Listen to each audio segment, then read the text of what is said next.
Dostlar, mына сүрөткө сиздердин көңүлүңүздө бурамын. Жамгыр менен жер көгөрөт, бата менен эл көгөрөт. Ак жол деп мына аксакал бата берип атыптыр, эми.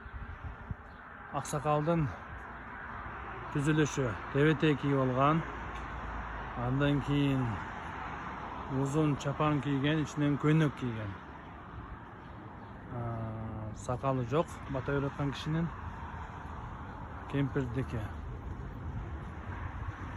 ошол тебетей, андан кийин узун чапан, ичинен көйнөк, ийик кур тагып алган.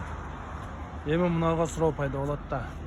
Узун көйнөкчөндөр каяктан пайда болду деп жатпайбы?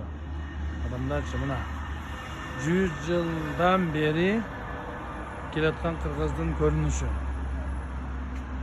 Эмне дейсиздер?